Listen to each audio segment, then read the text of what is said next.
Hi అండి. ఈరోజు మనం ఈ వీడియోలో బీట్రూట్ ఫ్రై ఈజీగా ఎలా చేసుకోవాలో తెలుసుకుందాం. బీట్రూట్‌లో ఈ ఒక్క పొడి వేస్ట్ చేశారంటే అసలు బీట్రూట్ అంటే ఇష్టం లేని వాళ్ళు కూడా చాలా ఇష్టంగా తింటారు. దీనికోసం ముందుగా స్టవ్ పైన ప్యాన్ పెట్టుకొని ఒక 3 స్పూన్ల వరకు ఆయిల్ వేసుకోవాలి. ఆయిల్ హీట్ అయిన తర్వాత ఒక స్పూన్ వరకు పోపులు, అలాగే దంచి పెట్టుకున్న వెల్లుల్లి, ఎండుమిర్చి వేసుకొని వీటిని ఒక నిమిషం పాటు ఫ్రై చేసుకోవాలి.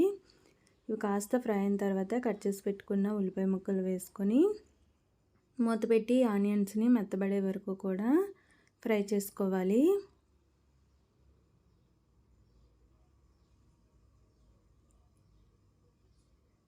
ఆనియన్స్ అనేవి ఈ విధంగా మెత్తబడిన తర్వాత కొద్దిగా కరివేపాకు వేసుకొని ఈ పోపుని మరో 2 నిమిషాల పాటు బాగా ఫ్రై చేసుకోవాలి.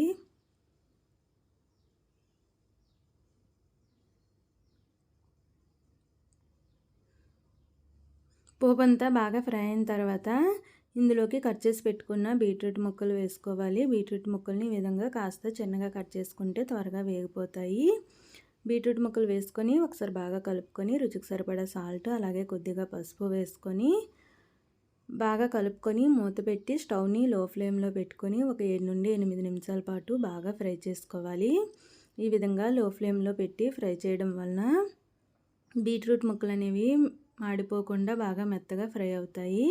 చూడండి, ఒక 8 నిమిషాల తర్వాత ఈ విధంగా బాగా ఫ్రై అయ్యాయి. మనం ప్రెస్ చేసి చూస్తే ముక్కలు అనేవి ఈ విధంగా మెత్తగా ఉండాలండి.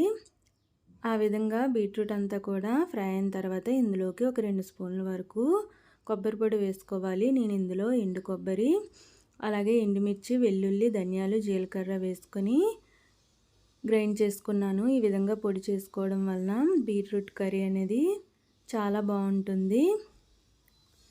ఈ పొడి వేసుకొని ఒకసారి బాగా కలుపుకొని మూత పెట్టి మరో 2 నిమిషాల పాటు ఫ్రై చేసుకోవాలి.